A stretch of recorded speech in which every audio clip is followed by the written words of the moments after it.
Nothing beats rock. We're back. So let's see. We got the Buffs are playing this week. CU against Texas Tech. Yep, they had the bye last week. Hopefully they didn't vacation all week. Hopefully Pat Shermer learned his lesson. Hopefully. Focus on that offensive line. This is the second bye, so hopefully, they don't make the same mistakes they made last time. Yeah. Forget how to block. That team, if the Buffs just get decent offensive line play, they are a tough team to beat. And even when they get bad offensive line, they're normally pretty tough to beat. They're pretty tough. The Nebraska game was, but Kansas State was coming out of the last bye week, and they didn't look good. They looked okay. They just kind of hung around, and then at the very end, they just took it and then gave it right back immediately. Yeah, that was the one where they had the minus 27 yards rushing, and Shedeur got sacked 6 times, and you're just like, And then the next week, all of a sudden, the offensive line seemed to know what they were doing. Yeah, against so Arizona. hopefully this week against Texas Tech, they can just skip the bad week. Yeah. And go right to work. And let's face it, they got a lot of help over the weekend. Oh, yeah. The Houston beating Kansas State was big, and then Texas Tech beating Iowa State. Right. So now CU is essentially tied with Iowa State for second in the Big 12. And so their path to BYU's first, making it to that playoff, it's they need to win their games, possibly get that Big 12 championship game, win that game. Right. And they're almost in the driver's seat. They still need a little bit of help, but they don't need lots and lots of help. They got all the help they needed last week. Right. Almost. And they, the committee playoff rankings came out. CU is number 20 on that. Which good. Overall, I would just say, you know what? Don't think that committee's going to do you guys any favors and everything. No. You're not going to get invited to that unless you win the Big 12. That's the only way. You've got to win the Big 12. Yeah, the only way I could see them getting in without winning the Big 12 is if there's just that one spot and they're thinking that CU is one of the most watched teams. Right. They might throw them a bone, but I wouldn't count on that. I would I would try and win and get in legitimately. Yeah, I would think that's probably not going to happen. So you don't want the gift. Yeah. I mean, you'll take it, but I would rather earn it. Yeah. And in the long run, let's hope college football gets to a point where there's no selection committee nonsense anyway. That it is earned on the field. Well, there's going to have to be some selection where they rank. Well, I don't know. The NFL doesn't select. It's so you earn it on the field where you finish up. So in the long run, like how we're talking about. Yes, that would work if we had 4 conferences and divisions in there, and you earn it on the field. That's how college football gets there. Yeah, the reason it doesn't work now is because there's too many teams. The NFL's just got 32 teams, so they can manage it very well. Yeah, we need to pare it down to more reasonable, like 64 to 80 or something, where it's like, okay, there you go. Well, yeah, if we had our relegation leagues, then we'd have it all set up. Relegation is on the table. I know, always. Back in the day before NIL, relegation would have been kind of harsh because some kid, coming out of high school thinking that. But now it's like, man, they're pretty much, they're free agents. They're at very least semi-pros, and they're transferring all around everything. So it's just like, now's the time. Relegation's looking pretty good. Yeah. And it would make everything even more exciting. Oh God. Yes. Maybe it'll happen. But then, if they had that, then you could truly earn it on the field. Right. Then there would be no reason to go through and have somebody else, a committee, pick the top 20. You know what? Here's the thing, too, with the committee. Guess who's not in their top 25? Vanderbilt? Vandy. Vandy's not in it. They belong there. It's just like, come on, man. Right. Really? Yeah. That's terrible. Oh, man. Yeah, it's ridiculous. How did they... they shouldn't have dropped out of the top 25 losing to Texas. And then they beat Auburn on the road and they didn't earn their way back in. Yeah. Amazing. And they got to win over Alabama. Yeah. And Alabama is in the playoff right now. If it happen right now, they're number 11. Yeah. Of course they are. It's the years and years of, good play. They've earned a lot of, slack. Yeah. Vanderbilt has no slack, so from that standpoint, you can kind of understand it. But right now, this season, just so Vandy just keeps winning. Yeah, just keep winning and just. They've got South Carolina this week, so I think that's a good test. Yeah, yeah. But they've had a lot of good tests this year, and they've done very well. Yeah. I mean, the Texas game, they only lost by 3. So, Yeah, I think Texas is, let's see, 1, 2, 3. They're number 5. 5, I think. Yeah, Texas is 5. Yeah. So, Well, Vanderbilt's for real for the season. go Vandy. Yeah, exactly. Keep winning your games. Yeah. Go Buffs. Keep winning your games. Yeah, the Buffs. You The guys Buffs can beat meet up Texas in the Tech. playoffs. Yeah. That'd be kind of cool. That would be very cool. They'd be like the UCF game where they both are black and gold. You can't tell Right. who's who. Yeah. So that would be all right, though. Put up with that. Yeah. So, yeah, hopefully Pat Shermer, like, he had a good week and the Buffs can go out and play well. Because Texas Tech, they need to win that game. They need to win all their games. Yeah. And they're all winnable. On paper, they look, the Buffs, they've got a good shot. They can close out the rest of the season. And with a little bit of help, yeah, they can get into the Big 12 championship game. Yeah, that would be nice to see. And Pat Shermer, that's the advice is you got to work on your weaknesses. Yeah. You can't just work on your strengths, man. You got to work on the weakness. No, yeah. You train your weaknesses and you raise your There strengths. you go. So, got to make it happen. Yep. So, yeah, go Buffs. Go Buffs. All right. We'll look at the NFL, Yeah, a little AFC West recap. AFC. We did pretty well I last got to week. say, 4-0. Yeah. 4-0. I don't know. That's happened like maybe once. But, yeah. They're tough As the games. season goes on, nothing beats rock, gets stronger. It's stronger. We start figuring out Right. this is how these are going to go. Well, there's always that, like, what you want and then what you should pick. Yeah, That's Yeah. always a struggle. yeah. Like, I wanted the Broncos to do well, but I just knew the Ravens were much better. And the beating that they had taken the week before, there was no way they were going to lose 2 Yeah, weeks after in a row. losing to the Browns, you knew they were probably going to be pretty focused. And, with the Broncos game against the Ravens, I listened to that one on the radio. I did and too. Pretty early in the game, there was a point where Dave Logan made the comment about how the Broncos were going pretty fast on offense, that they were lining up no huddle and trying to go like that against the Ravens, that the Ravens do a lot to disguise their defensive coverages, and that the Mhm. Broncos were trying to do this to prevent some Get of the 'em out of it. substitutions and stuff. And I think that Sean Payton hopefully learned a little bit of a lesson against the Ravens to be like, there's a reason you want to slow the game down against these guys. And by slowing it down, I mean making the game go faster, fewer possessions and stuff. Because if it starts to go a little wrong and Lamar Jackson gets comfortable, things can change really fast where your D is going to get tired, your possessions are going to be short, They're the number one offense in the league. And yeah, I hear what you're saying. The Broncos, I thought, did really well until 2 minutes left in the first half. They scored a touchdown on a scramble by Nix, Right. and it was called back for holding. And then that just derailed that drive. Right. They ended up kicking a field goal. And so instead of it being 17-14, it was 17-10. Right. And then they kick off with less than a minute left, and 2 plays, 70 yards, they score. Right. So now it's 24-10, and they get the ball to start the second half. Right. And once the dam broke, there was no way to fix it. Like, the rest of the day, it was just all Ravens. Yeah. So it's one of those things. It's like if you're going to be good in the NFL, if you're going to be good at any level, when you get close, you got to score touchdowns. Yeah. You can't score field goals. Yeah. You want your kicker kicking point afters all day long, not field goals. Yeah. And so the Broncos were close. I don't think that if they had scored that touchdown, it would have changed the rest of the game. I just think they would have made it to halftime down by 3.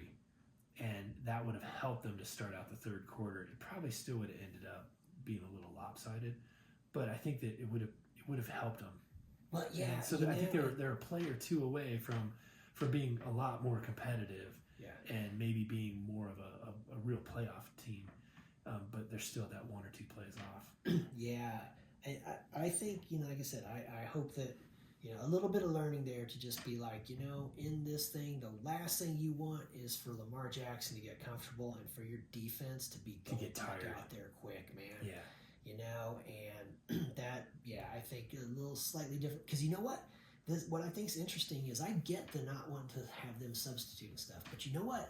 You don't have to huddle. and everything. You don't have to huddle. You can keep your guys out there and everything, but you also don't have to snap the ball quickly. Everything. Right. You can be out there and everything. You're not doing that and everything. And if they think, man, they're just screwing around and everything, they're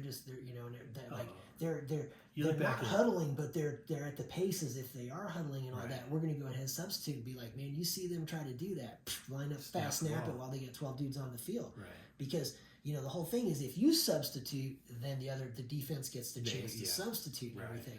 But so just ways to just and again, of course, it's kind of seeing. I guess we can take that into the Chiefs game, okay? Because it is what we've seen with what Andy Reid's doing and everything. And I think I think Andy Reid's philosophy on this is that by essentially shortening the game, okay, by slowing it down, keeping the clock running and everything, there's fewer possessions. And what he's seeing is the fewer possessions puts a lot more pressure on the quarterback to do things, because all of a sudden he's thinking, man, I'm not going to get a bunch of opportunities here. So the pressure kind of goes up and everything. And I think what Andy Reid's saying is that he has confidence in his guys. Right, he can handle all that pressure. To handle it, exactly. To execute in that pressure. And it is easier to handle the pressure if you're the one scoring and they're the one that have to match it. That hasn't always worked out for the Chiefs because they've been playing from behind a little bit. Yeah. But when they do catch up, they seem to catch up and then jump ahead. Yeah, they keep it going kind of thing, yeah. And so, that does work. I mean, that system. Yeah. So you're putting extra pressure on the other team because they know if they get the ball back with 7 or 8 minutes in the fourth quarter, that might be it. Yeah. Like they might get that drive, and then if they don't tie it up now, then they just lost. Yeah. So there's that kind of pressure, and you know what? I have to give Baker Mayfield some credit. Oh, yeah. Because the Chiefs were playing that kind of game on him and everything, and he made some plays in the fourth quarter. Right. Tied that game up. I was surprised they did not go for 2. Okay, so that's awesome that we can talk about that, because I know they gave Bulls a hard time about it, and I know the CU Baylor game, when CU scores with 0 on the clock, I'm definitely go for 2. Last play. John Harbaugh, he was going to go for 2. And that was because there was no time left. Right. Yeah. Okay. With 30 seconds left, it changes my opinion on it. Okay? And so it's weird because I know some people, no, you should go for 2 there and everything. I'm thinking, what's going to happen with 30 seconds left and everything? The Chiefs are going to get the ball with 30 seconds. They're going to get in field goal range. Butker's going to make the field goal because they have to. Because they know They know we're going to go for it on 4th down and everything. Their play calling, everything is going to be different. Because there's 30 seconds left. Right. Now, and they had 3 timeouts too. And they had all 3 timeouts. Right. Yeah, exactly. So it just makes me think, I don't think you should give Bulls a hard time about this and everything, because I'm not giving them a hard time. I just thought for sure they were going for 2 because they didn't want to risk going to overtime because they weren't going to pull it out. I thought, man, just go for it right now. This is all your eggs in one basket. Do it. Yeah, and see, that's the thing. It gets to what's the really bigger problem is the pro overtime. The pro overtime is just unfortunate. Yeah, if you win the toss, you win, 80% of them? I'm not sure what it is, but it's just like, the rule, I was reading up on it because I wanted to see exactly what it said for the regular season now, and it says, both teams will get a chance to possess the ball. Unless. If the team that possesses the ball first scores a touchdown, then they win the game. It's like, so both teams don't get a chance to possess the ball. Okay, that's... and I was looking at some of that too because I also wanted. Back in the day, it used to be whoever scored first. Yeah, it was just a field goal, whatever. Field goal, any score. So they did away with it. If you get the ball first and score a field goal, you don't win. Right. The other team gets the ball. But if you score a touchdown, game's off. Yeah. I just thought for sure they were going to go for 2, and then they lined up for the point after, and I was like, oh man, you guys just lost. I just figured there's no way they're going to, because I thought, well, maybe they screwed up and scored too fast, man. Yeah, at 30 seconds, that it's like. I thought maybe they left enough time on the clock for Kansas City to go down and kick a field goal and then just win it in regulation. But then I thought, even if they don't do that, they're going to win it in overtime. Right. I just thought, this is your one chance. Don't mess it up. Yeah. And they messed it up. And I'll tell you, with the Chiefs, looking at Hopkins and Hunt. Yeah. That one pass. Good pickups, Brett Veach. Way to go, man. That one pass to Hopkins, I don't know, he was 10-yard line, triple coverage. I mean, he put it right in a lunchbox for him.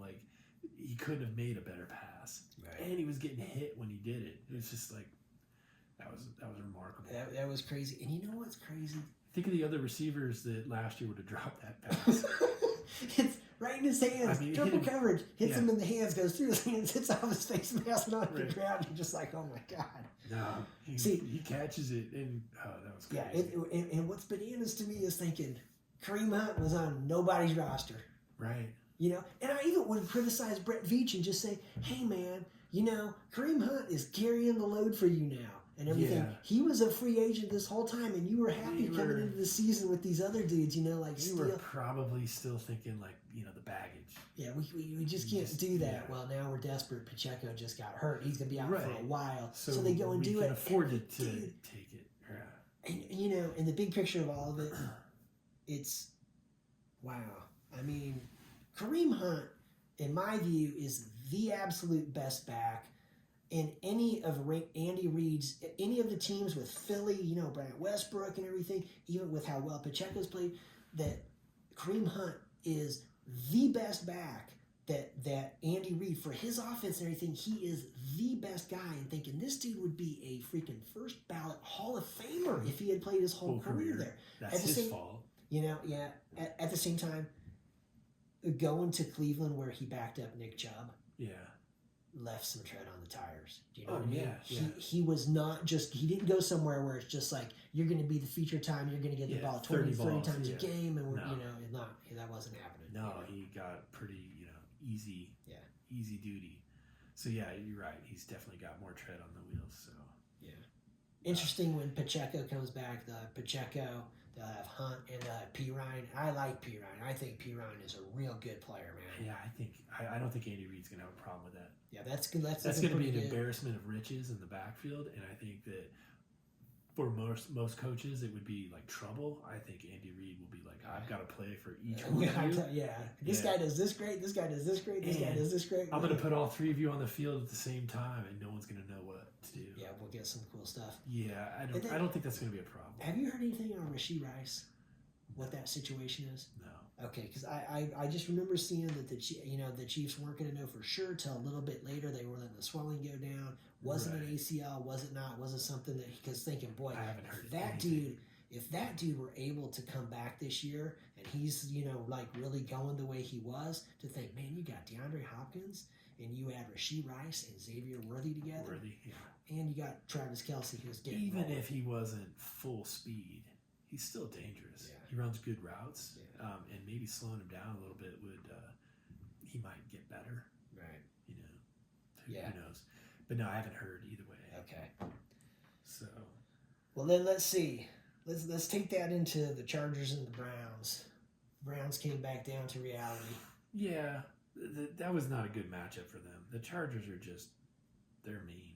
Yeah. They just outmuscle you all day long, and that's what they did. But I still think the Browns are on the right track. Yeah. But and I picked the Chargers. You picked the Chargers. Yeah, we got that one right. We just were figured- on the Chargers, kind Yeah. of thinking like, yeah, that Browns victory. I was over hoping the Ravens, Browns would I make me- don't think yeah. that's going to continue, but Yeah, I thought I was hoping they would make me wrong, but nah, the Chargers are that's just the way they are. They're like Yeah. not fancy.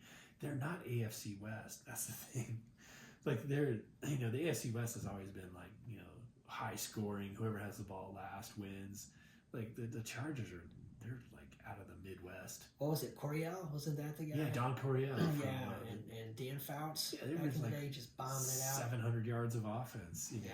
Like no, the Chargers are not that at all. Yeah.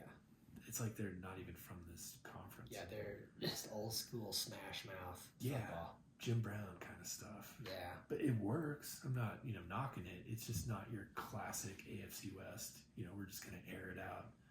Yeah. The fastest guy is going to win. Yeah.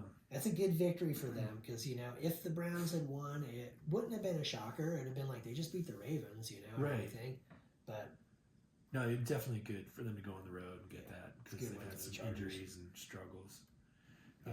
The Raiders at the Bengals, that went exactly like I thought it yeah, would. we had that one right too. The Bengals just Same old dismantled Raiders. them. Yeah, Yeah. same old Raiders. I thought early on the score was kind of tight early on. I thought maybe the Raiders maybe even had the early lead. And I was thinking, maybe the Raiders will surprise us. And then every time I checked again, it was Nope. just chomp, chomp, chomp. Yeah. Bengals just Getting bigger and bigger, and was just Right. like, all right, yeah, this, This is over. not going to be a close game. All right. Well, if we move to next week, the Raiders luckily have a bye. That's true. They're not going to lose this week. No, they're not going to lose. And then so the Titans, they play the Chargers. Yeah, Chargers, Titans. That's going to be awful for the Titans. Yeah, the Titans are in that conversation, as Yeah, first pick in worst. the draft kind of team, And they're just beat up. And I think the Chargers are just going to beat them up more. Yeah, the Chargers are good. They'll See, put- the Chargers are favored by 8. Yeah. The game is in Tennessee, I think. I think it's L.A. It's in LA. Okay. Yeah. Okay. I don't think it would matter where they played that game. Yeah. Yeah. I don't think the Titans have a chance. We're definitely on the Chargers there. Yeah. And then we got Broncos at the Chiefs. Yeah, Chiefs Broncos. The game is at Arrowhead. I see the Chiefs are favored by 9. That's about right. I think it's going to be a lot tougher than that, though. I think it'll be tough because it's a divisional game. Yeah. I don't think the Chiefs are going to lose, but I think coming off of the loss to the Ravens, that I think the Broncos will play a lot better, and I think they'll that play better. But a division opponent that they beat the Chiefs last year. And well, the thing is if the Chiefs are going to play the Raiders this week, it'd be a tough game. Right. Like it's a divisional game, so it's going to be tough. I just think the Chiefs they've just got their formula, and I don't know if the Broncos can keep it together with a team at that level for 60 minutes. well, They did it for almost 30 minutes against the Ravens, and then the wheels just exploded off the cart. Was it 41-10 by the time it was over? I don't know. That's going to be hard to walk off in a week. I guess so, but I definitely think the Broncos are dangerous, man. That when they went down to Tampa and everything, and they handled the Yeah. Bucs and everything, and it makes me think the Broncos are definitely a They've got dangerous it in 'em. team. They've definitely got it. Yeah, the reason I would go with the Chiefs is mainly because the game is in Arrowhead. Definitely. I think that does enough for the Chiefs. I think it's going to be an ugly game, just like the 2 games they played against each other last year. I expect to see that. I think the Broncos, being familiar with the Chiefs, That helps. that I really think last week against the Ravens, that was you're not familiar with this team, and I don't think that you have a great game plan as to how to take these And guys the on. Ravens have an explosive offense where the Chiefs haven't all year. They've had that kind of grinded out offense. So I think that'll keep it close. Right. And, the defense, as long as they don't get tired out, they can hang. Yeah, Broncos defense So, is good. 9 Chiefs points. defense, I'm I expecting think it less to. than a 10-point game. Yeah, But I yeah, think it's gonna be playing in tough Arrowhead, game. it's going to be tough. And I think the yeah. weather is supposed to be kind of crappy this weekend. Is it? Okay. Like now, just kind of snowy cold. But both teams play outside. It's not going to be that awful. Right. Yeah, I think you're right. I think ugly game. Mahomes adds to the legend. He's got a little bit of a banged up ankle again, so he seems to play better when that happens. Yeah, the crazy throws come out.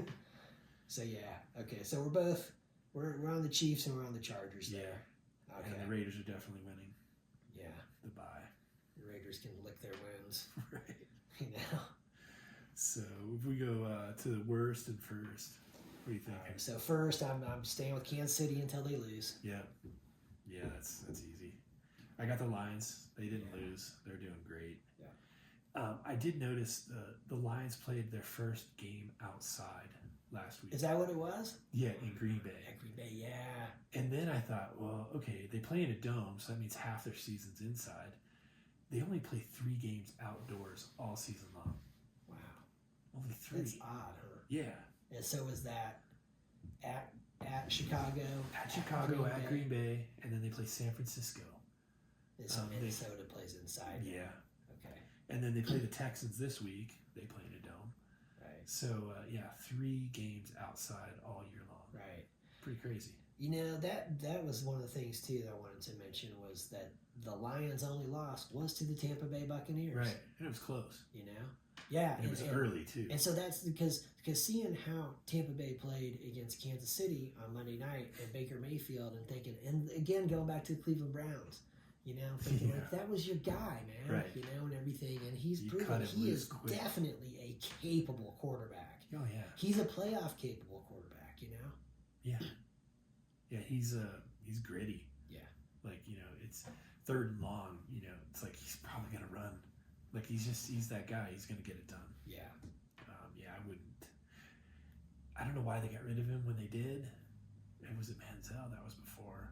I don't know who it was. Manziel was before Baker Mayfield. Yeah. And then they had Joe Flacco, and they just I don't know who's in charge of quarterbacks there, but they need somebody to do a better job. Yeah. Because they've had some good ones. They go somewhere else and they do. Oh, Brissett played there too, right? Jacoby Brissett. Yeah. So, he was in there. Yeah. They've had a lot of good people, and they've just let him go somewhere else and be successful. Yeah. So whoever's in charge there needs to step aside. It's they're tough to figure out. Right. So that's a good segue into worst. The worst. What do you think? Boy, I'll tell you what. I'm gonna have to move the Jets out of that spot after their surprising victory over the Texans. So that wasn't a surprise. They're out of there for me. The referees helped them pretty good. You know what that game reminded me of was Texas Georgia, where in the second half, like the referees did everything possible to help Texas get back into it. It seemed that way for the Jets. And this time, the calls they made, the calls they ignored. It's just like, you're kidding. And it ended up being like a one-score game. But, the Texans just could not get anything done. Right. So I guess, we'll move the Jets out of there. And then, I guess overall, I'm going with the Saints. But what shocked me was that the Browns, Patriots, Jaguars, Raiders, Giants, Panthers, and Saints are all 2-7, and the Dolphins and Titans are 2-6. Yeah, so crazy. there is some competition for this spot right now. Yeah. But I'm going with the Saints. And what I remember is the Saints are remarkable. They are, So it was the first week we did when we went through and we were picking where we thought teams would finish in the division. Right. And I remember when we went to the NFC South saying, boy, I really want to pick the Saints to finish second behind Tampa Bay. Right. But I just can't do it. I'm going to go with Atlanta because I don't believe in Dennis Allen, their coach. Right. Dennis Allen got fired. They don't believe in Dennis Allen anymore either. And that's what happens when you lose to the Panthers. Oh, yeah. Coaches get fired. Yeah. Bad news.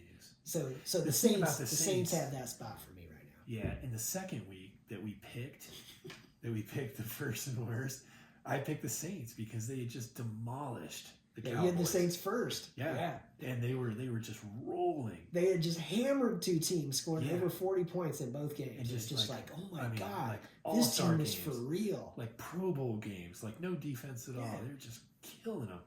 But then injuries. Yeah. Just more and more injuries. It's like, so they're having the worst. You've got them at worst. I got them at worst. They deserve it. With the firing the coaches. Although it is funny because I think that's probably a really good decision for them, as opposed to the Jets firing Robert Saleh, where I just think I don't think that dude was the reason. But Dennis Allen's got Raiders history, so I don't like him for that. And Dennis Allen, he was with the Broncos when Peyton Manning was shredding it, right? And it was he offensive coordinator, defensive coordinator, something like that? Is that right? I don't think so. Dennis Allen? I think he might have been on the coaching staff, but I think.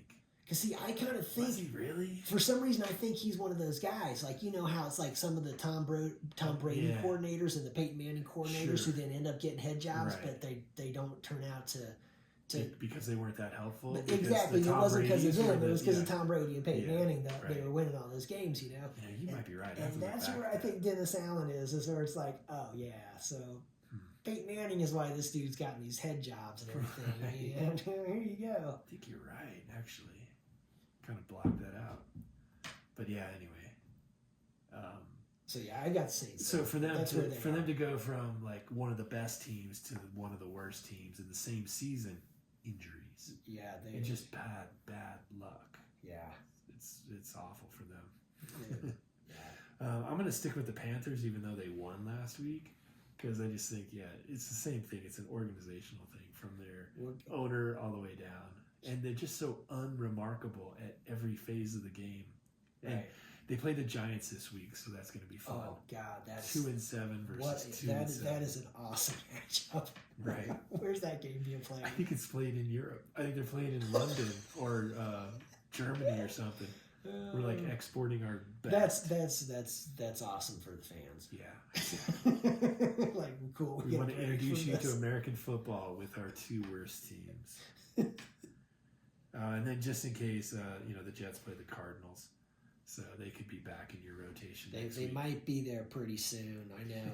With so many strong contenders on here, God, the Giants Panthers loser, that's going to be a tough one to not pick, especially if one of them ends up firing their coach after the game, because that gets you on there for me. That would be good. What would be even better is if they could tie. A tie and both coaches get fired. It's just like, oh, I don't know what to do here. Clearly something's wrong with us. But yeah, there's a big list of 2-7 teams, 2-6 teams. Man, at least was it Daboll with the Giants? He had his team in the playoffs a couple of years ago. Yeah. And then last year they didn't do so hot. Right. So he's got a little bit of a little leeway there. Yeah. Where it's like, I don't know, this guy did get him to the playoffs once, Right. so but none of the other teams have been anywhere near the playoffs. yeah. Panthers, Jags. I don't know, the Jags, they were a couple of years ago. They're probably the other team. The Jags and Giants are kind of similar. 2 years ago in the playoffs, last year. And now they can't seem to remember how to play football. Yeah. And the Jags are so odd because last year they had a win over the Bills. Yeah. They beat the Bills, in the first quarter, definitely first half of the season, they beat the Bills. And it's just Miami hung pretty close to the Bills this week. Yeah, it was a tough game. So, the Bills are kind of weird. Yeah. They've destroyed some teams, and then they've really let other teams hang around. Yeah. They got smashed by the Ravens. Yes. But they were smashing everybody before the Everybody Ravens. before that. But then again, I think two of their big wins, they hammered Miami in one of the games, and then they hammered the Jags in one of the games. And it's like, well, Maybe they weren't that good. maybe that's kind of why. And then the Dolphins, that's the second time they played them was this week, and it's like, man, that's fast. Two games already in the first half of the season. Yeah, and you know how it is. It's the NFL. You really never know, and especially with the division opponents, that some of that familiarity they get up for it, tighten things a little bit. Yeah, it doesn't matter what your records are; they're going to be tough games. Yeah. So we'll see. Yeah, I don't know, but yeah, there's a lot of last place or worst teams to watch out for next week. It's crazy, man, that there's 9 teams that are 2-6 or 2-7. Yeah, 9 of them. Right. That's over a quarter of them. And only one undefeated team. Yeah, one undefeated team. And then there's a couple teams with just 1 or 2 losses. So. Yeah, the Lions have 1. So yeah, look at it. That's a lot to have just 1 or 2 wins. I think the Ravens have just 2 losses, right? They do, and they were 0-2 to start the season. Oh wait, no, they have 3 then because they lost to the Browns. Oh, you're right. Yeah, they lost to the Chiefs, the Raiders, and the Browns. Okay. That's maybe right. the Steelers. The Steelers are leading the NFC North by 1 game. So maybe they have 2. They have 2 losses. Yeah, that's right. And so I think the Texans have 3 losses now. Is that right? I think they do, but they have a pretty huge lead. That's what it comes down to, is taking a look at your division, how that's looking, and how you want to manage things based on how it's looking in your division. Because you win your division, you're in the playoffs. Right. And if you got to kill yourself to get into the playoffs, you're not going to go anywhere in the playoffs. No. Now, the teams that start playing in the playoffs, like 3 games before the playoffs start, they usually don't go very far. Right. Because they just waste all their energy. Yeah. Every once in a while, there's someone that goes deep, but it's pretty rare. And seeing just the number of the injuries that we're seeing every week to like every team, right? Just being decimated, and they're talking about adding that 18th game and everything. And I mean, if they're like we talked about it before, if they're going to do that, then you got to let them expand the roster. Expand the active roster, expand the practice team, the practice squad and everything. More guys available for the game day. The one thing that they do though is that more bye weeks. They have they have given up a preseason game for another regular season game. So, and I know the starters don't play in those games. So, it is 1 extra game, but they are playing one less preseason game. Right. I don't know. I think if they expanded the roster just so they could have more people, more bodies. Yeah, that'd be good. Because at some point you just see because injuries seem to come in like bunches. Yeah. It's not just like one guy that gets hurt. It's like 4. Yeah. And then you start playing hurt, and then 2 more people get hurt. And, look at the Saints. Yeah. They're not they're nowhere near what they were for the first 2 weeks. Yeah. In every position. Yeah, there was a spot this year too where the Broncos had like all 4 of their top 4 cornerbacks were injured. Yeah. And not playing. It's Right. like, so yeah. They had the game. It's if they want to play 18-game season, then you got to think about adding a bye week, another bye week, so Right, that 2 of everybody them. has at least 2. I might say more than that would be a good idea. And the Thursday night game is a mean one too. If you play Sunday and then Thursday. And you know what? With the Thursday night game, there's ways they could do that so that it works. And it's just like, okay, if you want to have a Thursday night game and everything, then have 2 teams that are coming off a bye play in the Thursday night game. So they didn't play a game that previous weekend. Right. They came off the bye, they played that game, and then that's their game for that week. So like they're not going to be playing on Sunday. Right. They Then played play already, next week. so they go all the way back around, and so it's sort of like, hey, you're creating a buffer on the front end of it and on the back end of it and everything, and it's doable. Right. Plus you think, hey, if you add a couple more buys and you stagger some things a little bit, you can have this season last a little bit longer. I don't know. I maybe some of the players would not be in favor of this, but you can have the season last longer and everything, and you still have tons of games on Sunday. You still Right. have Monday night. You still got a Thursday game and everything. Right. It's just teams are staggered into where they've got some more buys and everything, and I anyway, that's That's a good idea. seeing how the injuries go. Right. Yeah, And they could schedule it. They could figure it out. yeah, they can figure it out. All right. We'll watch the games this week. We'll watch the games. See what happens. Let the beach rock. All right.